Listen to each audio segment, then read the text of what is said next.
L'anniversario ricordato anche ad Agrigento.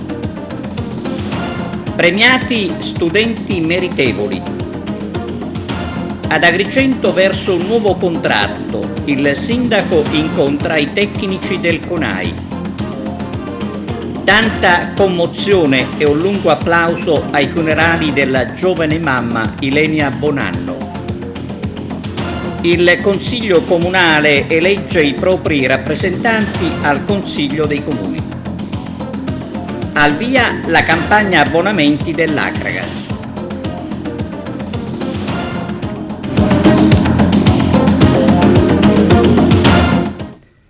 Buongiorno da TVA Notizie. 80 anni fa lo sbarco degli alleati in Sicilia. Anche Agrigento celebra l'anniversario. Il servizio di apertura di Arturo Cantella.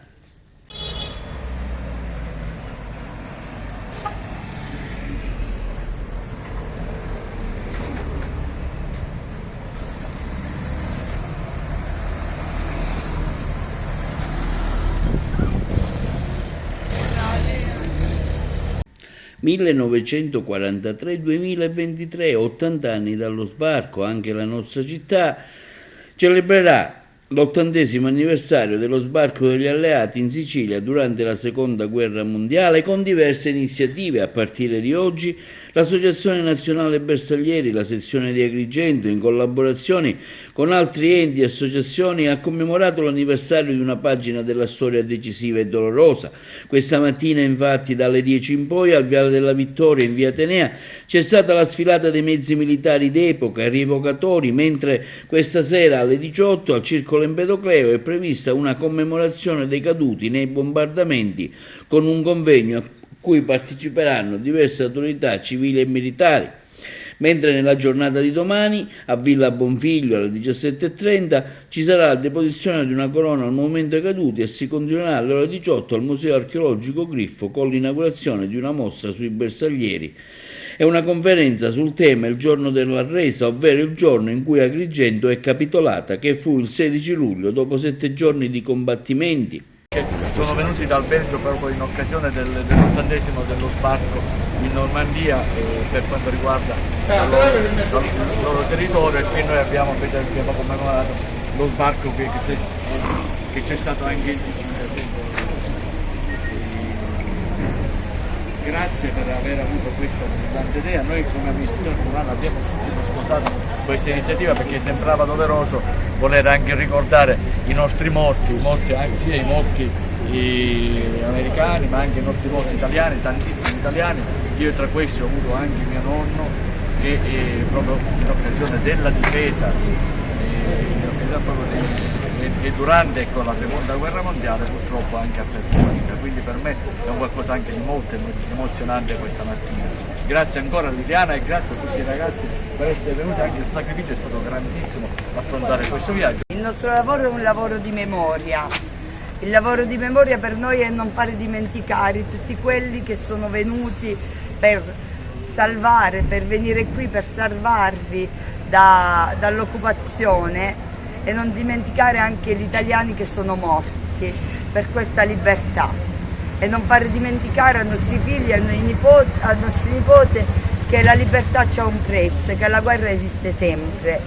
E per questo il nostro lavoro ci tiene a cuore, perché gli anziani non ci sono più per raccontare quello che c'è stato, e noi vogliamo fare il passaggio di parola per non far dimenticare tutto questo. Ringraziamo la città di Agrigento di accoglierci, il signor Sindaco che è qui, che ha direttamente accettato questa proposizione che gli abbiamo fatto, e vi volevamo fare questo piccolo regalo, che è una cartina del 43, che è americana, di Agrigento.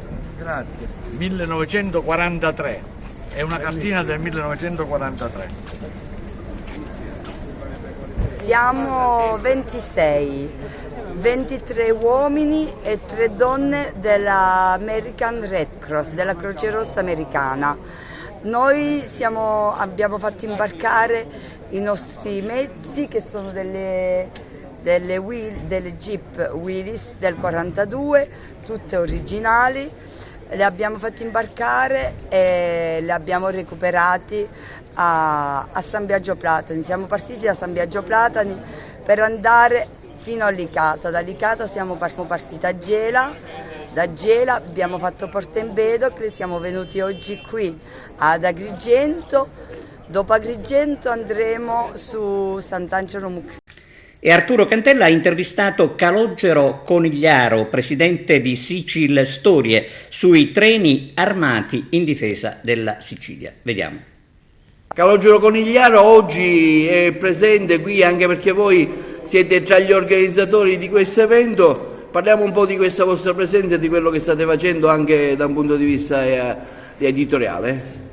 Allora, le ultime novità sono che nel mese di giugno è uscito un articolo su Storia Militare che parla per la prima volta dei treni armati che proteggevano Porto Empedocle durante la Seconda Guerra Mondiale.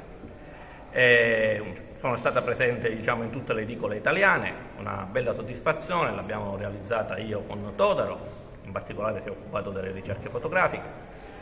E per il resto è stata anche organizzata una conferenza con l'UNUCI di Milano, poi messa su YouTube, e abbiamo avuto un'ottima presenza di pubblico anche qualificato, dove abbiamo parlato della battaglia di Agrigento.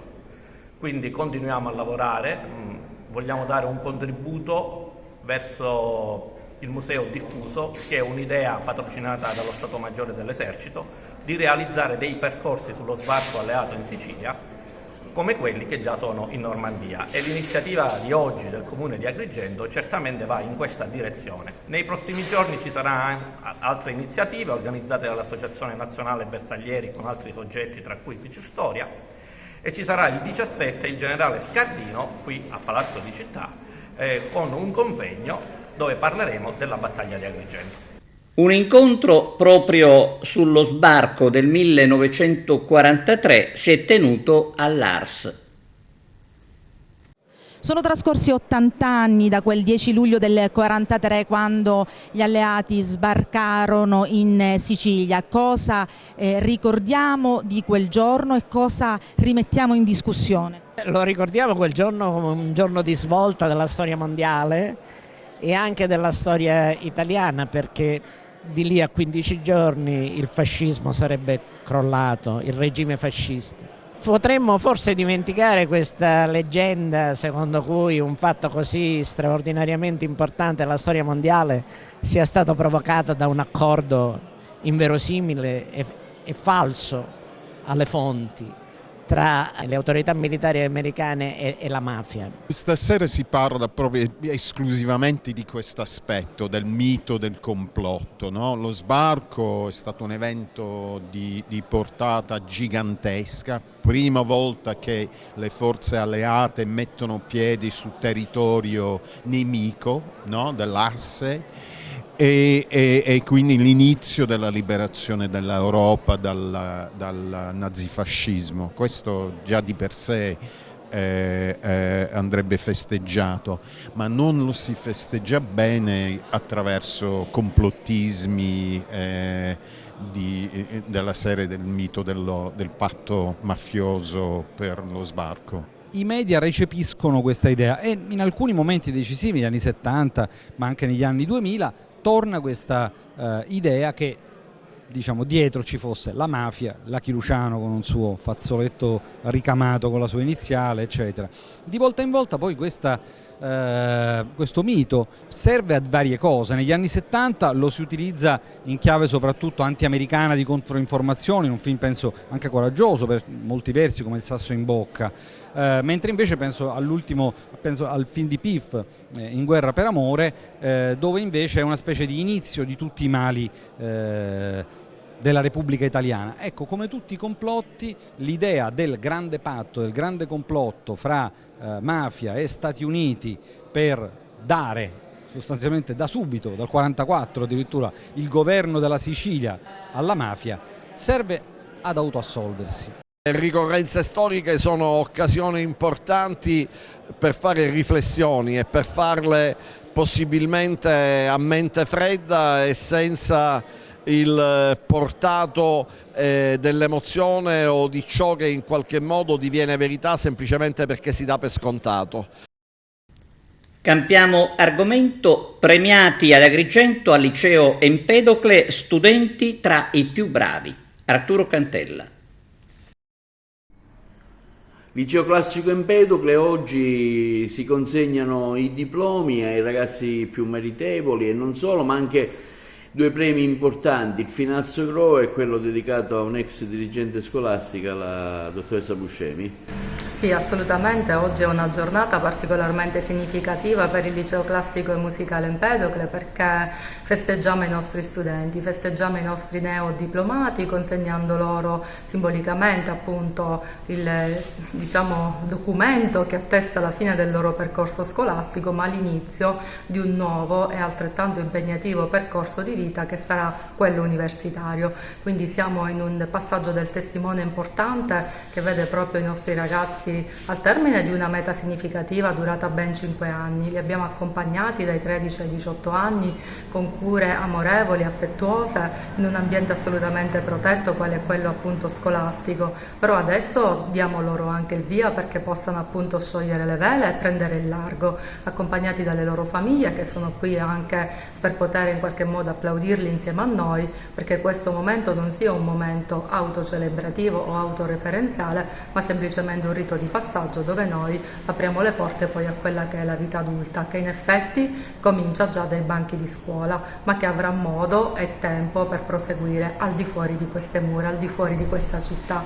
Quindi siamo contenti di questo momento. Si conclude l'anno scolastico, ma si guarda già al nuovo anno, con quali prospettive? Sì, le prospettive sono sempre quelle di fornire un'istruzione di qualità, di fornire un'istruzione che metta al centro la persona, quindi lo sviluppo dei nostri ragazzi, delle nostre studentesse, dei nostri studenti, volti sempre con un occhio alla classicità ma anche un occhio alla modernità.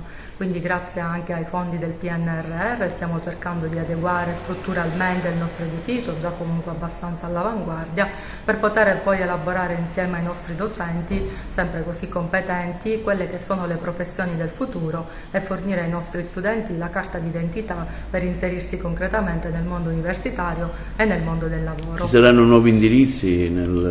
Abbiamo avuto noi diversi iscritti per la curvatura informatica e per la curvatura archeologica che vanno già ad arricchire l'offerta formativa già ampia con il potenziamento di matematica, l'indirizzo Cambridge e l'indirizzo anche biomedico che sta sempre più crescendo, anche perché si parla già di un liceo biomedico che consentirà un accesso privilegiato alle facoltà di medicina e chirurgia, quindi è veramente un indirizzo che è scelto in maniera consistente dai nostri studenti e che dall'anno prossimo, per quanto ci riguarda, comincerà già dal primo anno con un percorso di potenziamento proprio per il quarto e quinto ginnasio.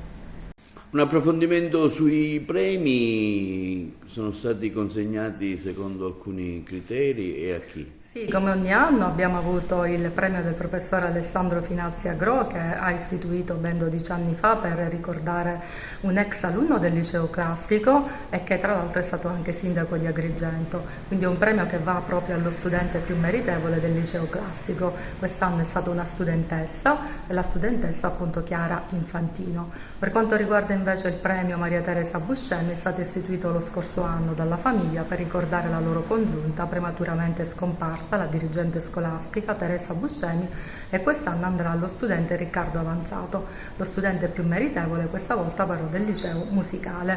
Quindi sono due premi che vanno a valorizzare ancora una volta le intelligenze, le capacità, le competenze dei nostri studenti. Liceo musicale che cresce, lo vediamo sempre presente in tante manifestazioni in città e non solo. È una bella risorsa, rappresenta un po' quello che dicevo prima, la parte moderna della nostra scuola, l'anima classica e l'anima musicale fondamentalmente poi sono anche due facce della stessa medaglia, la tradizione e l'innovazione, ma parlano lo stesso linguaggio, che è il linguaggio appunto della cultura e chiaramente quello della competenza e della professionalità che caratterizza i nostri studenti. Ecco, ti aspettavi questo premio? Onestamente non mi aspettavo questo premio, è un onore, sono veramente orgoglioso di averlo ricevuto. Questo dimostra una volta per tutte che il sacrificio e il duro lavoro viene sempre ripagato, quindi studiare e lavorare perché i sacrifici portano sempre frutti. Come capitalizzerai questa risorsa, come la userai insomma? Sicuramente per l'acquisto di materiale universitario. Io intraprenderò la strada del conservatorio e quindi, perché no, anche all'acquisto di strumenti musicali che mi serviranno anche in futuro. Tu qui hai scelto l'indirizzo musicale, no? Sei bravo in musica, mi hanno detto. Cosa suoni? Quale strumento suoni? Pianoforte.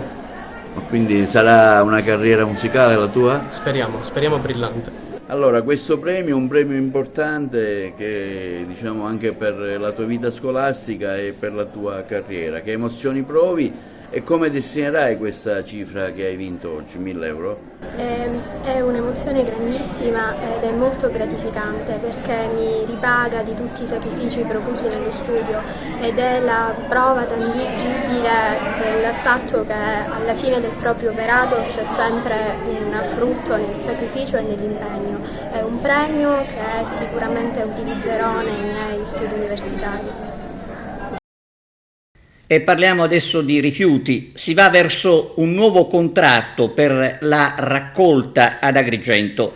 La colpa della sporcizia, dice il sindaco, va addebitata al vecchio contratto che ha ereditato. Ma ascoltiamo il sindaco Franco Miccichè.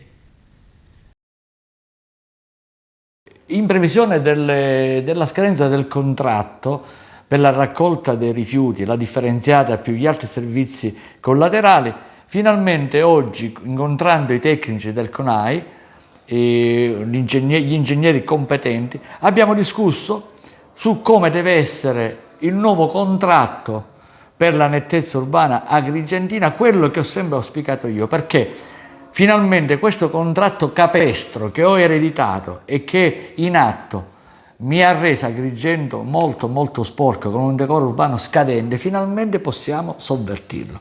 Qui davanti a me ho la cartina e stiamo considerando Agrigento, con i suoi quartieri satelliti, come se fossero tanti paesi, in modo da concepire per ogni paese, e di paesi dico Agrigento Centro, Fontanelle Quadriglio Spinasanta, Villa Seta, Zingarello, Giardina Gallotti, Montaperto, Favara Ovest, Cannatello, San Leone, Villaggio Mosè.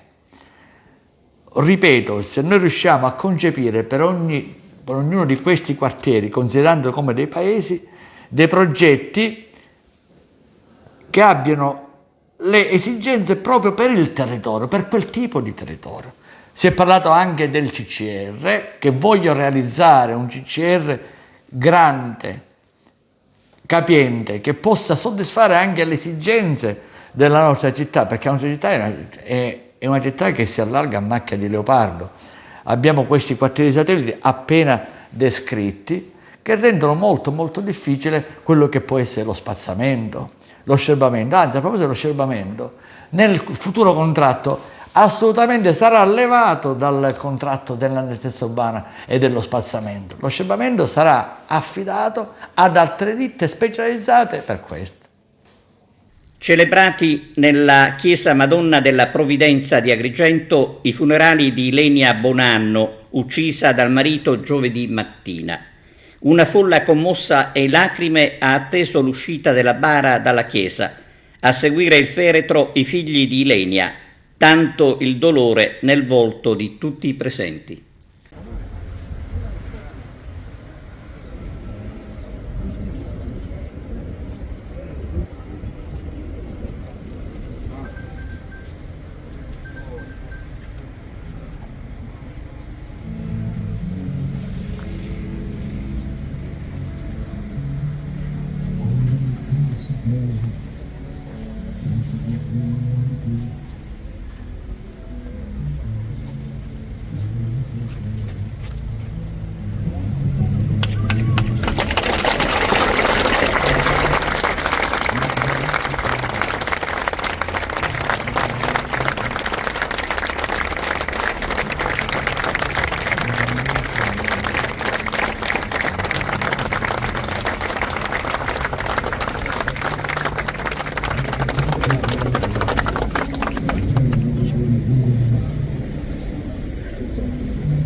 Il Consiglio Comunale di Favara ha eletto i propri rappresentanti al Consiglio dell'Unione dei Comuni denominata Area Urbana Funzionale di Agrigento. Giuseppe Moscato. Il Consiglio Comunale di Favara, nella seduta di ieri sera, ha eletto i propri rappresentanti in seno al Consiglio dell'Unione dei Comuni, denominata Area Urbana Funzionale di Agrigento, e costituita tra i comuni di Agrigento, Aragona, Comitini, Favara, Ioppolo Giancaxio, Raffadali, Santa Elisabetta e Sant'Angelo Muxaro. Ad essere eletti i consiglieri Giuseppe Lentini, Salvatore Bellavia, Alessandro Pitruzzella, Rino Castronovo, Mariano Lombardo e Paolo Dalli Cardillo. I consiglieri comunali ad inizio di seduta hanno approvato la proposta relativa allo schema di statuto annesso all'atto costitutivo della stessa Unione dei Comuni denominata Area Urbana Funzionale di Agrigento, che ha come fine l'attuazione delle politiche territoriali della Regione Siciliana per il periodo di programmazione 2021-2027. Sono stati quindi affrontati i temi finanziari con il riconoscimento della legittimità di un debito fuori bilancio in favore di 2 creditori. Quindi è stata approvata una variazione di bilancio, la prima delle 2 inserite all'ordine del giorno, relativa ai finanziamenti del Fondo Opere Indeferibili per l'anno 2023 dell'Unione Europea, che riguarda il progetto per la demolizione e ricostruzione della scuola Antonio Mendola di Favara. Niente da fare per la seconda variazione di bilancio relativa al progetto per la realizzazione di una nuova mensa scolastica nella scuola San Domenico Savio, in quanto nel corso della discussione è venuto meno il numero legale poiché i consiglieri comunali hanno abbandonato l'Aula.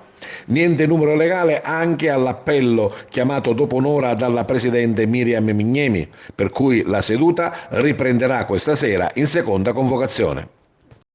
Attività di prevenzione e controllo del territorio da parte della Polizia Provinciale di Agrigento riguardo la viabilità e l'abbandono di rifiuti. Prosegue incessante l'azione repressiva del Corpo della Polizia Provinciale di Agrigento sulle tematiche ambientali contro il fenomeno dell'abbandono di rifiuti lungo le strade provinciali e sulla viabilità extraurbana. Tale attività, fortemente disposta dal commissario straordinario Raffaele Sanzo, è intesa ad imprimere una forte azione di legalità nel rispetto delle norme ambientali e di controllo del vasto territorio provinciale. Saranno ulteriormente potenziati i servizi di controllo e di pattugliamento sulle strade del territorio per prevenire la popolazione e solo successivamente per individuare e punire i responsabili dei gravi reati ambientali accertati. Il fenomeno dell'abbandono dei rifiuti è un delicato tema, afferma il commissario Raffaele Sanzo, le cui ripercussioni economiche per le operazioni di bonifica dei siti inquinati ricadono sull'intera collettività. Intesa altresì l'attività sulla viabilità con uomini e mezzi della Polizia Provinciale in considerazione della stagione turistica con la presenza di turisti e visitatori nelle aree di maggior traffico. Il commissario Raffaele Sanzo, in considerazione di Agrigento 2025, rilancia la necessità di promuovere con i sindaci della provincia un'importante attività educativa e repressiva al fine di debellare il fenomeno dell'abbandono dei rifiuti sulle strade e un maggiore controllo sulla viabilità in occasione di particolari manifestazioni che richiedono la presenza degli agenti del Corpo della Polizia Provinciale.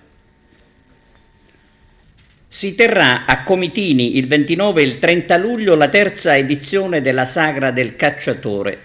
Lo scopo è quello di far conoscere la figura del cacciatore. La manifestazione è organizzata dalla Proloco.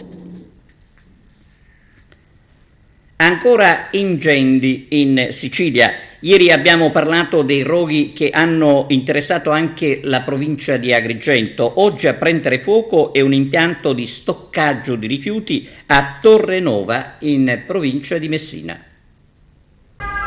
Paura nel Messinese per un vasto incendio che si è verificato a ridosso di un impianto di stoccaggio dei rifiuti situato nel comune di Torrenova al confine con il comune di San Marco d'Alunzio. Le fiamme si sono sviluppate nel pomeriggio di ieri per cause ancora da accertare nella zona di Piano Stinco lungo la provinciale che da Torrenova porta a San Marco d'Alunzio. La nube di fumo si è alzata per diverse decine di metri ed è stata notata anche da alcuni chilometri di distanza. Subito è scattato il il piano di sicurezza. Sul posto si sono recate diverse squadre dei Vigili del Fuoco, Polizia di Stato, Carabinieri e Polizia Locale. Solo in serata il rogo è stato domato, evitando conseguenze ben più gravi. Subito dopo aver messo in sicurezza l'area sono state avviate da parte dei tecnici dell'ARPA i rilievi finalizzati ad accertare la qualità dell'aria. Il campione dovrà essere trasferito prima a Messina e poi a Siracusa, dove verrà analizzato. Nelle more, in via precauzionale, l'amministrazione comunale ha invitato ieri i cittadini a tenere le imposte chiuse. L'incendio ha provocato conseguenze anche nella raccolta dei rifiuti differenziati. A causa dei danni subiti dall'impianto non è stato possibile conferire i rifiuti differenziati di diversi comuni dell'Interland e il servizio è stato sospeso. Appena qualche giorno fa un episodio simile si è verificato a Messina, dove le fiamme hanno interessato l'isola ecologica di Pistunina. Inizialmente l'incendio ha interessato alcune sterpaglie, ma poi si è propagato in località Bivio Zaffaria, minacciando anche delle abitazioni. Le fiamme alimentate dal vento si sono però propagate anche all'isola ecologica di Pistunina, trovando facile innesco tra i cassoni della differenziata contenenti carta, plastica e legno. Danneggiate seriamente una tettoia e un capannone adibito a falegnameria. A Porto Palo di Menfi è stato fatto il punto sulla campagna di raccolta di rifiuti in mare. Arturo Cantella. Nella giornata di ieri al porticciolo di Portopalo a Menfi è stato fatto il punto sulla campagna di raccolta di rifiuti in mare effettuata dalla Confcooperative Federagri-Pesca, un'iniziativa che ha coinvolto anche il comparto pesca di Porto Empedocle e di Sciacca, un progetto che nell'ambito delle risorse assegnate nel POFEMP 14-20 prevede da parte dei pescatori delle 3 città, con la collaborazione di associazioni varie, una campagna di raccolta e rimozione dei rifiuti in mare, una contestuale campagna di informazione e sensibilizzazione sul tema della protezione della biodiversità e degli ecosistemi marini nell'ambito di attività di pesca sostenibili. A Portopalo di Menfi, grazie all'associazione Full Immersion, guidata da Sando Tirnetta, sono stati recuperati rifiuti ingombranti, attrezzatura da pesca abbandonata dai fondali dell'area del porto. Il progetto si concluderà nei prossimi giorni. Ieri sul molo di Portopalo anche il vice sindaco Sandro Laplaca, il funzionario del Dipartimento regionale della pesca Franco Gagliano e il rappresentante di Confcooperative Agripesca Francesco Catanzaro. I dati definitivi saranno resi noti nel corso di 3 iniziative che si terranno il 12 agosto a Sciacca, il 13 agosto a Porto Empedocle e il 18 a Portopalo di Menfi. Pausa per la pubblicità, linea alla regia. Un servizio adesso che riguarda gli istituti tecnici superiori. Istruzione regionale. Proprio la Regione Sicilia approva il piano territoriale triennale degli ITS, potenziamento della cultura tecnica e scientifica tra i giovani per rendere più competitivo il sistema produttivo siciliano. E questo l'obiettivo del nuovo piano triennale dell'istruzione e formazione tecnica superiore 2023-2025, che ha ricevuto l'apprezzamento della Giunta regionale su proposta dell'assessore all'istruzione e alla formazione professionale Mimmo Turano. Il piano rappresenta un ulteriore passo in avanti nella riqualificazione e nell'ampliamento dell'offerta formativa terziaria degli ITS, oggi istituti tecnologici superiori, ITS Academy. Quei percorsi biennali di specializzazione tecnica post-diploma pensati come un anello di congiunzione tra giovani e mondo del lavoro, ma anche nella promozione dei percorsi di istruzione e formazione tecnica superiore di durata annuale e dello sviluppo dei politecnico professionali. Il piano territoriale rappresenta un importante strumento per lo sviluppo e l'innovazione del sistema formativo terziario in Sicilia, dichiara l'assessore Mimmo Turano, grazie a un'offerta formativa sempre più mirata alle esigenze del territorio e del mercato del lavoro. Si intende favorire la crescita professionale e l'inserimento occupazionale dei giovani e degli adulti, contribuendo al progresso economico e sociale della regione.